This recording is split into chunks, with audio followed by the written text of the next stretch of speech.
Hello hi viewers. இந்த வீடியோவில் பார்த்தீங்கன்னா KKR versus SRH IPL 2024 finals review தான் பார்க்க போகிறோம். இது வந்து கம்மிங் சண்டே சேப்பாக் ஸ்டேடியமில் நடக்க போகிற ஃபைனல்ஸ். ஸோ ரெண்டு டீமுமே லீக் ஸ்டேஜஸில் ஃபுல்லாக எல்லா டீமையும் அடித்து பேட்டிங்கில் பயங்கரமாக 250 270 மாற்றி ஐபிஎல் ரெக்கார்ட்ஸ்லாம் அடித்து உடச்சி வந்த ஒரு டீம் தான், ஒரு வெல் டிசர்வ் டீம் இந்த ஃபைனல்ஸ்க்கு. ஸோ ரெண்டு பேருமே வந்து பார்த்தீங்கன்னா ரெண்டு பேர் டீமோட போலர்ஸ்க்குமே இந்த சேப்பாக் கண்டிஷன் நல்லா அக்சஸ்ஃபுல்லாக இருக்கும். பட் பேட்டிங் எப்படி இருக்குன்றது பார்ப்போம். மெயினாக வந்து கேகேஆரை பொறுத்த வரைக்கும் வந்து பார்த்தீங்கன்னா இந்த சீசன் ஃபுல்லாமே வந்து ஆல்மோஸ்ட் லாஸ்ட் ஒரு 2 மேட்சை தவிர சீசன் ஃபுல்லாமே ஆல்மோஸ்ட் 12 to 13 மேட்சஸ் வந்து Philip Salt and Sunil Narine ரெண்டு பேரும் ஓப்பனிங் பண்ணி பயங்கரமாக அடிச்சு கொடுத்தாங்க. பவர் பிளேல பெரிய ஸ்கோர்ஸ் எடுத்துக்கலாம். ரெண்டு பேரும் ரொம்ப அக்ரெசிவாக ஆடினாங்க. பட் பிலிப் சால்ட் அவர் நேஷனல் டியூட்டி வேர்ல்ட் கப்காக ப்ரிப்பரேஷன் போனதுக்கப்புறம் வந்து பார்த்தீங்கன்னா ரகுநலா குட்பாஸ் வந்தார். ஸோ போன மேட்ச்ல அவர் பெருசாக எதுவும் ஆள் ஒரு சின்ன இன்னிங்ஸ் தான் ஆடினார். பட் அவர் செம்ம அக்ரெசிவான ஒரு பேட்டர் ரகுநலா குட்பாஸ். அப்படி இருக்கும்போது பார்த்தீங்கன்னா இவங்க ரெண்டு பேரோட பேட்டிங்குமே செம்ம ஸ்ட்ராங்காக இருக்கும்.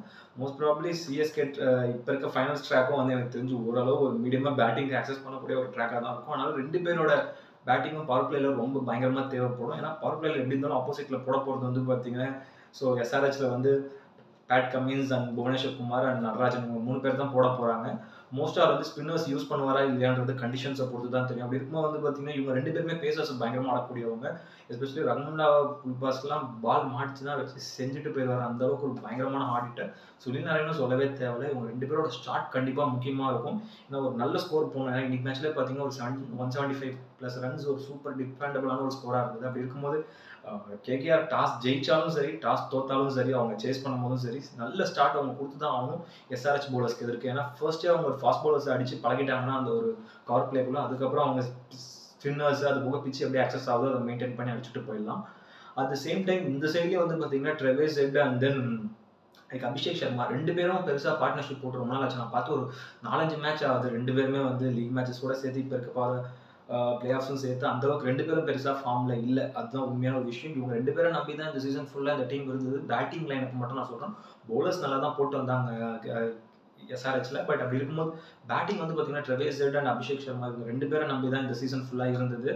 பட் ஆனால் இது வந்து இந்த வாட்டி இப்படி தொடருமா அப்படின்றது வந்து எனக்கு தெரியல. ஏன்னா மிடில் ஆர்டர் இன்னும் ஸ்டில் நான் சொல்கிறேன் மிடில் ஆர்டர் வந்து எஸ்ஆர்ஹெச் வீக்காக தான் இருக்குது. அதனால ஸோ இவங்க ரெண்டு பேரோட ரொம்ப அதிரடி ஸ்டார்ட் கண்டிப்பாக தேவைப்படுது. ஏன்னா இவர் வந்து பார்த்தீங்கன்னா ட்ரெவிஸ் ஹெட் வந்து கொஞ்சம் அக்ரெசிவாக ஆடி ஆரம்பிச்சாங்க. அவர் வந்து ஆக்சுவலாக அவர் வந்து ஸ்பின்னு நல்லா தான் ஆடுவார். ஜென்ரலாக நம்ம ஓடிஏ டெஸ்ட் மேட்சஸ்லாம் அவர் பார்த்துருக்கேன், நல்லா தான் ஸ்பின்னுக்கு ஆடுவார். பட் ஆனால் இப்போ ரொம்ப கொஞ்சம் வந்து திணறிட்டு தான் இருக்காரு. அதனால ஸோ இதை கரெக்டாக ஏன்னா வந்து பார்த்தீங்கன்னா கேகேஆரில் சுனில் நரேன் அண்ட் தென் வருண் சக்கரவர்த்தி ரெண்டு பேருமே மிஸ்ட்ரி ஸ்பின்னர்ஸ் இருக்காங்க. அவங்களுக்கு ஏற்ற பக்காவான பிச் வந்து பார்த்தீங்கன்னா சேப்பாக். அப்படி இருக்கும்போது ரொம்ப வந்து த்ரெட்டிங்காக இருப்பாங்க அவங்க ரெண்டு பேருமே வந்து ட்ரெவிஸ் ஹெட் விக்கெட் எடுக்கிறதுக்கு. At the same time Abhishek Sharma நல்ல ஒரு யங்ஸ்டர். கண்டிப்பாக அவர் வந்து இப்போ ரீசெண்ட் டேஸில் பெருசாக ஃபார்ம் இல்லை. ஒரு 2-3 மேட்ச்ல அவரும் திரும்பி ஃபார்முக்கு வந்து அடிச்சு ஆகணும். அதே மாதிரி வந்து பார்த்தீங்கன்னா ஸோ இங்கே வந்து லாஸ்ட் குவாலிஃபயர் 1ல வந்து பார்த்தீங்கன்னா சூப்பராக ஆடிருந்தாங்க. யார் ஸ்ரேயாஸ் ஐயர், வெங்கடேஷ் ஐயர் நம்பர் 3, ஸ்ரேயாஸ் ஐயர் நம்பர் 4. கரெக்டான ஒரு ஸ்பாட் தான் ரெண்டு பேருக்கும். மெயினாக ஸ்ரேயாஸ் ஐயர் நல்ல ஸ்ட்ரைக் ரேட்டோட செம்மையாக ஆடிந்தார். ஏன்னா இப்போ ரீசெண்ட் பாஸ்ட் டேஸில் இந்த ஐபிஎல் ஃபுல்லாமே வந்து பெருசாக ஓரளவுக்கு ஃபார்மில் இல்லை. அதனால தான் ஒரு வேர்ல்ட் கப்லேயுமே ஸ்குவாட்ல எடுக்கல.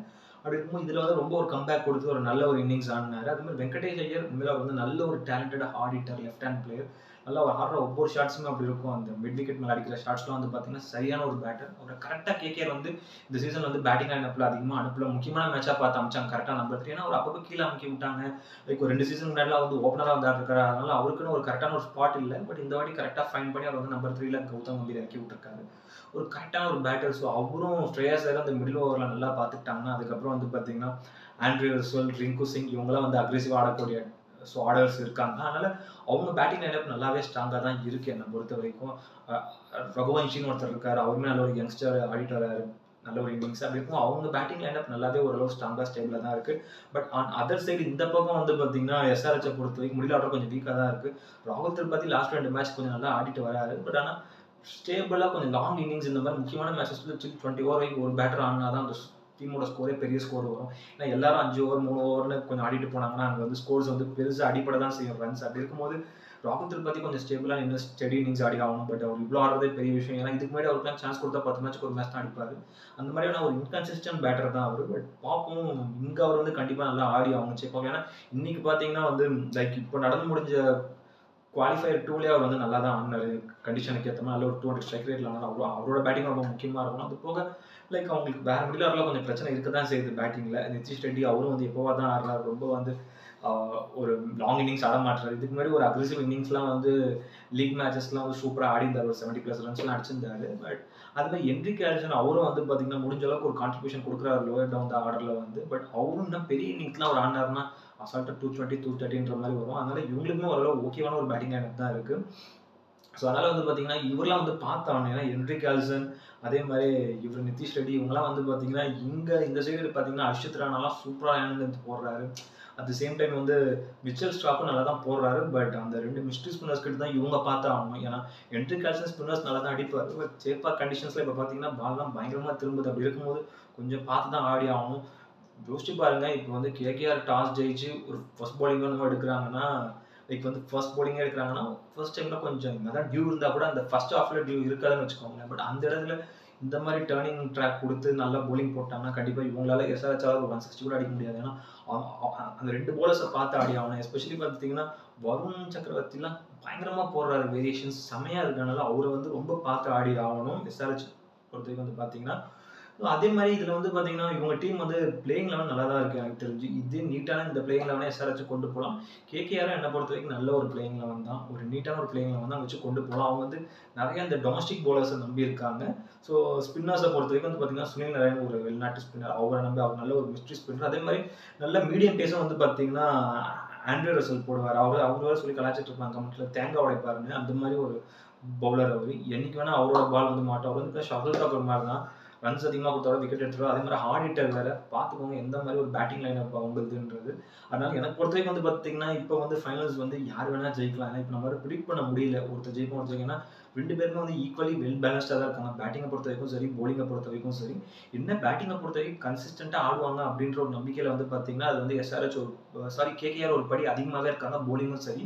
அதுமாதிரி இங்கே எஸ்ஆர்எச் வந்து பார்த்தீங்கன்னா வந்து ஒரு படி பேட்டிங்கில் கம்மியாக தான் இருக்காங்க. ஏன்னா அந்தளவுக்கு ஒரு எக்ஸ்பீரியன்ஸான ஒரு பேட்டிங் லைனப் இல்லை. என்னதான் வந்து இன்டர்நேஷனல் பிளேயர்ஸ் இருந்தால் கூட இந்தளவுக்கு ஒரு T20 ஃபார்மெட்டில் அந்தளவுக்கு ஒரு எக்ஸ்பீரியன்ஸான ஒரு பேட்டிங் லைனப் அவங்ககிட்ட மிடில் ஆர்டரில் இல்லை.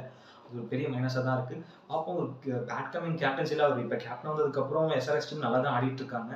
பட் அவர் கேப்டன்சியில் எவ்வளோ திறமையாக வந்து இந்தளவுக்கு கொண்டு வந்திருக்காருன்றது பெரிய விஷயம். எப்படி அவர் ஃபைனல்ஸில் கப்படிக்க வைக்கிறார். அது மாதிரி கேகேஆரை அடித்து கப்படிக்க வைக்கணும்னா அது வந்து சிஎஸ்கே, மும்பை இந்த மாதிரி டீம்ஸால் தான் முடியுமே தவிர லைக் வந்து எஸ்ஆர்எச்சால் முடியுமான்றது ஒரு கொஷின் மார்க் தான். பட் ஆனால் இப்போ நல்லா ஆடிட்டு இருக்காங்க இந்த டைம். அதனால் நம்ம வந்து அவங்களையும் வந்து ரொம்ப அண்டர் எஸ்டிமேட் பண்ண முடியாது. ஏன்னா இந்த சீசன் ஃபுல்லாக அவங்களோட பெஸ்ட்டாக கொடுத்துருக்காங்க. அது போக ரீசன்ட் இயர்ஸ்லேயே அவங்க வந்து ஒரு சில இயர்ஸில் நல்லா தான் ஆடிட்டு வந்திருக்காங்க. பட் அவங்க செமிஃபைனல்ஸ் அதெல்லாம் போக முடியல. பட் இந்த சீசன் வந்து ரொம்ப பிரமாதமாகவே ஆடிருக்காங்க எஸ்ஆர்எச். அப்படி இருக்கும்போது வந்து பார்த்தீங்கன்னா அவங்களுக்கு வந்து ஒரு ஸ்லைட் எட்ஜ் இருக்குது. அதனால் ரெண்டுமே வந்து ரொம்ப ஒரு இன்ட்ரெஸ்டிங்கான மேட்ச். கண்டிப்பாக வந்து சண்டே அன்னைக்கு ஒரு ஃபைனல்ஸ் பார்த்தீங்கன்னா ஒரு 6 மணிக்கு ப்ரீ ஷோ ஸ்டார்ட் ஆகும். 7 மணிக்கு உட்காந்திங்கன்னா ஒரு வேறு லெவல் கான்டெஸ்ட் இருக்குது. 2 பேருமே அந்தளவுக்கு ஒரு டஃப் காம்படிஷன்ஸ் கொடுப்பாங்க. அப்போ இதுவாக ஒன் சைடடாக போகாமல் நல்ல வந்து ஒரு டஃப் காம்படிஷனோட போவோம் அப்படின்றத நான் நம்புகிறேன். கண்டிப்பாக ஒரு சைடு கேகேஆரை பொறுத்த வரைக்கும் வந்து பார்த்தீங்கன்னா சுனில் நாராயண் ஒரு பவர் பிளேயர் ஒரு பெரிய ஸ்கோர் அடிச்சாருன்னா நல்லாயிருக்கும் அந்த டீமுக்கு பேட்டிங். அதுமாதிரி இந்த பக்கமும் வந்து இவங்க 2 பேர் Travis head and Abhishek Sharma 2 பேரும் ஃபார்முக்கு வந்து ஆடி ஆகணும்.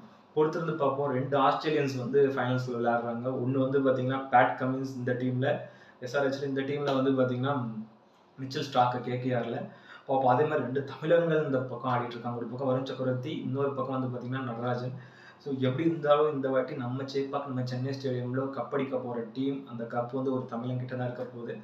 அதுவே இப்போ வந்து பார்த்தீங்கன்னா ஓவராலாக வந்து ஒரு நல்ல 2 டீமும் வெல் டிசர்வ் டீம் தான். பட் பார்ப்போம். ஒரு ஸ்பின் டிபார்ட்மெண்ட்டாக இருந்தாலும் சரி, ஒரு பேஸ் டிபார்ட்மெண்ட்டாக இருந்தாலும் சரி, ஒரு பேட்டிங்காக இருந்தாலும் சரி, ஒரு படி அதிகமாக இருக்கிறது கேகேஆர் தான். அதனால் என்னை பொறுத்தவரைக்கும் ஒரு 60% கேகேஆர் கப்படிக்க வாய்ப்பு இருக்குது. ஒரு 40% வந்து எஸ்ஆர்எச் கப்படிக்க வாய்ப்பு இருக்குது. பொறுத்து வந்து பார்ப்போம் எப்படி பெர்ஃபார்ம் பண்ணுறாங்க இந்த கண்டிஷன்ஸில். என்னை பொறுத்தவரைக்கும் வந்து ஒரு நல்ல கண்டிஷன் தான் இருக்கும் அப்படின்னு தான் நம்புகிறேன் நான். சிஎஸ்கே இந்த சேப்பாக் ஸ்டேடியம் வந்து பார்த்தீங்கன்னா எப்பவுமே வந்து திடீர்னு வந்து நைட் டைமில் கொஞ்சம் டேர்ன் ஆகும். அதே மாதிரி ஈவினிங் மேட்சஸ் வந்து கொஞ்சம் நல்லா வந்து சாலிட் பிச்சாக இருக்கும். நைட் டைமில் திடீர்னு வந்து பேட்டிங்க்கு சாதமாகும். டியூ வந்துருச்சுன்னா சுத்தம் 200 ஸ்கோர் அடிச்சா கூட ஈஸியாக சேஸ் பண்ணிடலாம். அதனால் சேப்பாக் கண்டிஷன் ஒரு மிஸ்ட்ரியான ஒரு கண்டிஷன் தான். எப்படி அவங்க யூஸ் பண்ணி அடாப்ட் ஆகிட்டு ஆடுறாங்கன்றதை பார்ப்போம். ஸோ இந்த வீடியோ பிடிச்சிருந்ததுன்னா லைக் பண்ணுங்கள், கமெண்ட் பண்ணுங்கள், ஷேர் பண்ணுங்கள், இந்த சேனலை சப்ஸ்கிரைப் பண்ணுங்கள். இந்த வீடியோட லிங்க் உங்கள் ஃப்ரெண்ட்ஸ் எல்லாருக்கும் ஷேர் பண்ணுங்கள். இன்னொரு நல்ல வீடியோவில் மீட் பண்ணலாம். ஓகே ஃப்ரெண்ட்ஸ், தேங்க்யூ, பாய்.